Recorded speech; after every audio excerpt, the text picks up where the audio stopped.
Press the bell icon on the YouTube app and never miss another update.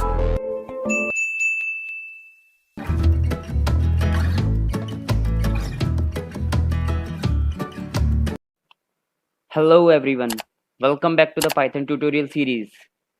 तो दोस्तों, अब तक की इस ट्यूटोरियल की सीरीज में हम वेरिएबल्स, डेटा टाइप्स और उनके ऊपर ऑपरेशंस परफॉर्म करके देख चुके हैं।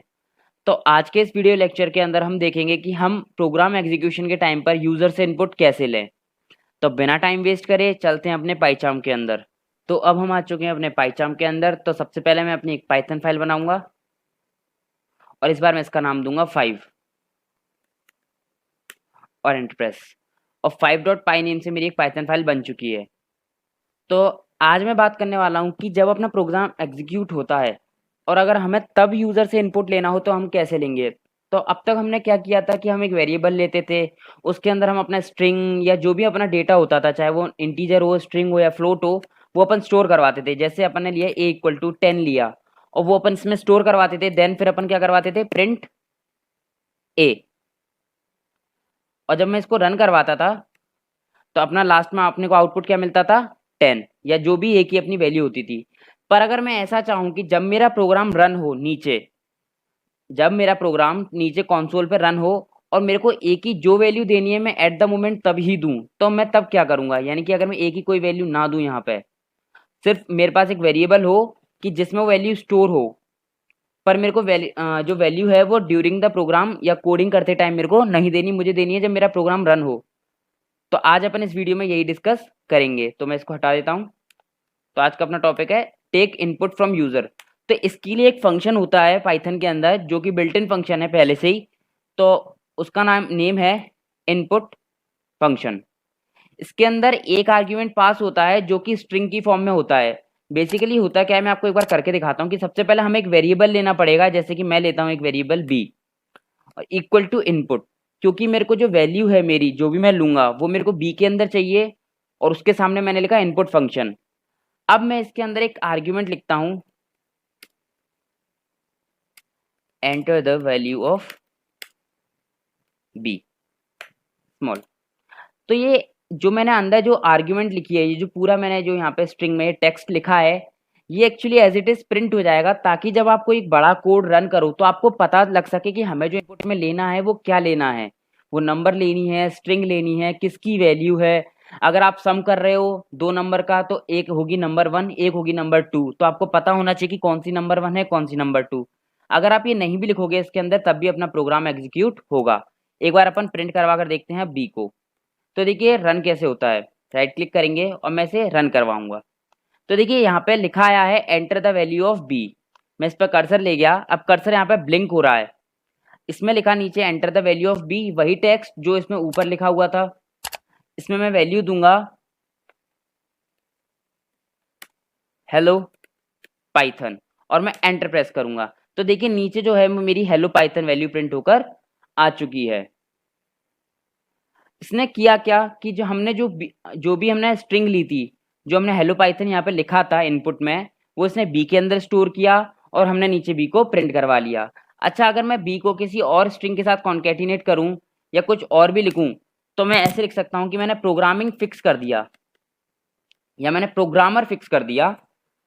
और अब अगर मैं इसको रन करता हूं तो देखिए सबसे पहले इसने बी की वैल्यू मांगी, क्योंकि हमारी सबसे पहली लाइन कौन सी थी, यूजर से इनपुट लेने वाली, ये वाली रन हुई। अब मैं इसमें लिखता हूं हेलो पाइथन और मैं एंटर प्रेस करता हूं। तो देखिए नीचे लिखा आ गया हेलो पाइथन प्रोग्रामर। यानी बी के अंदर जो वैल्यू थी वो थी हेलो पाइथन और जो प्रोग्रामर था वो हमने पहले से फिक्स कर दिया था। अब बात रही है तो स्ट्रिंग की। अब अगर मैं नंबर लेता हूं तो नंबर के केस में भी यही होगा, पर यहाँ पे जो नंबर होगी वो एज ए इंटीजर फॉर्म में इनपुट में नहीं आएगी। चलिए मैं करके बताता हूँ कैसे। हम यहाँ पे लेंगे प्रिंट और टाइप फंक्शन में आपको बता दिया था कि टाइप फंक्शन इनबिल्ट फंक्शन है पाइथन का, वो हमें वेरिएबल का डेटा टाइप पता करने के लिए यूज में लेते हैं। इसके अंदर मैं बी डालूंगा और मैं राइट क्लिक करके इसको रन करवाऊंगा फिर से। अब मैंने यहाँ पे enter the value of B डाला, तो मैं इसकी वैल्यू लेता हूँ 856 और मैंने एंटर करवाया। तो इसने 856 तो हमें प्रिंट करके दिया जो एज इट इज वैल्यू हमने ली थी, बट यहाँ पे देखिए, यहाँ पे इसमें क्लास में लिखा रहा है str। इसका मतलब ये है कि अगर हम सिंपल इनपुट फंक्शन यूज करेंगे तो डिफॉल्ट में जो इनपुट लेता है या जो हम इनपुट देते हैं वो किस फॉर्मेट में लेता है, इंटीजर फॉर्मेट में नहीं लेता, वो लेता है स्ट्रिंग फॉर्मेट में। यानी कि चाहे हम उसको इंटीजर दें या फ्लोट। एक बार हम फ्लोट भी लेकर देखते हैं। देखिए मैंने इसको फिर से रन करवाया, enter the value of B. इस बार मैं वैल्यू डालता हूँ 85.36 और मैं एंटर करता हूँ।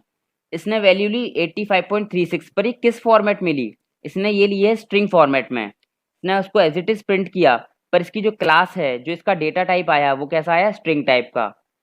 इसका मतलब क्या हुआ कि इस पे अपन अरिथमेटिक ऑपरेशंस परफॉर्म तो नहीं कर सकते। तो इसके लिए आपको इनपुट फंक्शन से पहले एक फंक्शन यूज करना पड़ेगा। अगर आपको इंट लेना है तो आपको लिखना पड़ेगा इंट, और इसको पैरेंथेसिस के अंदर लिखना पड़ेगा इस तरह से कि जो हम इनपुट लेंगे, ये जो हमने पूरा इनपुट लिया, ये किसके अंदर लिया है हमने, इंटीजर के अंदर। यानी कि अब वो किस में कन्वर्ट हो जाएगा, इंटीजर में। अब मैं राइट क्लिक करवा के इसको रन करवाऊंगा।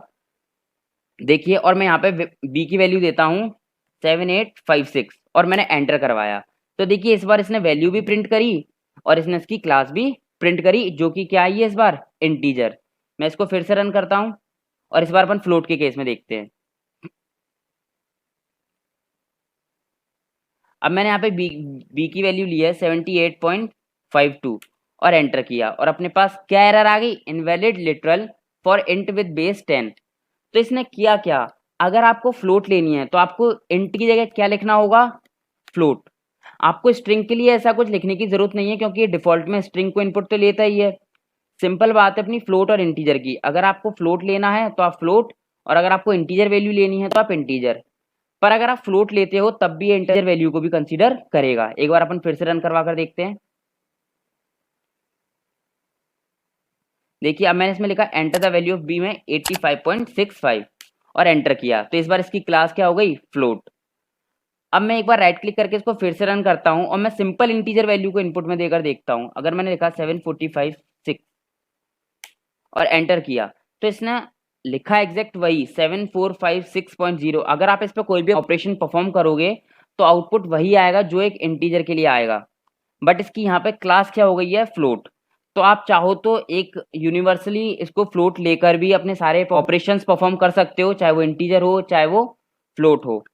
अब बात करी जाए, एक बार ऑपरेशन भी परफॉर्म करके देख लेते हैं। तो यूजर से इनपुट लेकर ऑपरेशंस परफॉर्म करने के लिए जो लास्ट लेक्चर में मैंने calculator.py नेम से एक फाइल बनाई थी, मैं उसी फाइल में जाऊंगा, जिसमें हमने देखा था कि हमने एक बेसिक कैलकुलेटर फंक्शन का एक प्रोग्राम बनाया था कि जहां हम 2 नंबर ले रहे थे, पहले से ही हम उनको फिक्स कर रहे थे और उन पे सारे ही ऑपरेशन ही परफॉर्म कर रहे थे। पर अगर क्या हो कि यहाँ पे जो हमने num1 और num2 लिया है, जो 100 और 500 है, अगर मैं ये ना देकर मैं ड्यूरिंग द जब मेरा प्रोग्राम जब एग्जीक्यूट हो तब मैं देना चाहूँ, तो अपन क्या करेंगे, यहाँ पे लिखेंगे फ्लोट और फिर मैं लिखूंगा यहाँ पे इनपुट।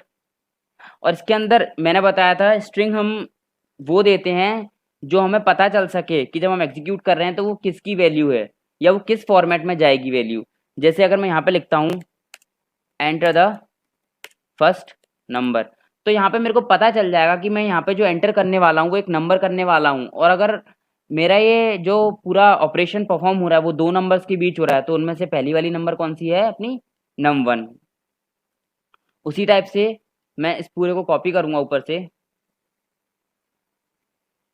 और नीचे पेस्ट करूंगा, और इस स्ट्रिंग के अंदर मैं क्या लिखूंगा, सेकंड। अगर आप ये स्ट्रिंग नहीं भी लिखते हैं तो भी अपना इनपुट फंक्शन वैसे ही काम करेगा जैसा ये अभी कर रहा है। अब मैं राइट क्लिक करता हूं और इसको रन करवाता हूं। अब इसके अंदर देखिए इसमें लिखा है एंटर द फर्स्ट नंबर। मैं यहाँ पे एक नंबर लेता हूं, मैं इसको फ्लोट फॉर्मेट में ही लूंगा 586.25 और मैंने एंटर किया। अब इसने बोला एंटर द सेकंड नंबर, मैं इसको इंटीजर फॉर्मेट में लूंगा 452 और मैंने एंटर प्रेस किया। तो देखिए यहाँ पे जितनी भी मेरी जो कैलकुलेशंस थी या जो भी मेरे ऑपरेशंस परफॉर्म हुए थे वो सारे आ चुके हैं। जैसे इनका सम आ गया 1038.25, सब्ट्रैक्शन आ गया 134.25, मेरा मल्टीप्लिकेशन, डिवीजन और इवन रिमाइंडर भी मिल चुका है। तो इसने किया क्या, इसने फ्लोट और इंटीजर को जो भी इनकी वैल्यू थी, ये दोनों अलग अलग डेटा टाइप थे, तो इनके ऊपर भी इसने जो ऑपरेशन था वो परफॉर्म कर दिया। तो चलिए अब इस इनपुट फंक्शन की हेल्प से अब अपन एक और प्रोग्राम बनाते हैं, जिसमें अपन एक स्टूडेंट का नेम इनपुट लेंगे और उसके 3 सब्जेक्ट के मार्क्स इनपुट लेकर अपन उसकी परसेंटेज प्रिंट करवाएंगे। तो मैं इसके लिए एक पाइथन फाइल बनाऊंगा जिसका मैं नाम दूंगा स्टूडेंट और एंटर प्रेस। मैंने एक वेरिएबल लिया नेम, मैं एक सेकंड इसका साइज बड़ा कर देता हूँ।